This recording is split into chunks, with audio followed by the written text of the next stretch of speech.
Welcome to English Podcasts. Relax and enjoy your listening practice. Sometimes I think about how strange silence can feel. Not the peaceful kind of silence, like early morning before the city wakes up, but the kind that makes you wonder whether someone is there and you simply cannot hear them yet. Well, that is almost exactly the feeling behind one of the biggest questions in modern astronomy. If the universe is so huge, and if there are so many planets where life might be possible, why have we not detected any clear signal from another civilization? This question is often called the Fermi paradox, and for years it has sounded almost simple. Where is everybody? But recently, researchers connected with SETI, the search for extraterrestrial intelligence, suggested a very practical reason why the answer may not be silence at all. It may be distortion. In simple terms, many city searches look for very narrow radio signals because a sharp, focused signal can look artificial, like something made by technology rather than by nature. The problem is that a signal might not stay sharp as it travels through space. A radio signal leaving another planet would first have to pass through the environment around its own star. And stars are not calm, empty lamps in the sky.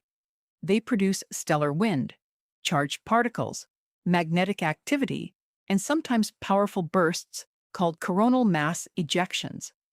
This kind of space weather can affect radio waves. It can spread a clean signal across a wider range of frequencies, making it weaker and harder to recognize by the time it reaches us. So, the idea is not that aliens are definitely sending messages and we are missing them. It is more careful than that. The idea is that our listening methods may be too narrow for a messy universe. We may be searching for a perfect thin line, while the real signal, if it exists, has already been blurred by the weather around a distant star. And this matters because many planets we study orbit small stars called M dwarfs. These stars are common, and they can host rocky planets, but they can also be very active. If those systems have strong space weather, then any possible radio signal from a civilization there might be changed before it even properly escapes its home system. What I find so meaningful about this is not just the science, actually. It is the lesson behind it. Sometimes we think absence means nothing is there.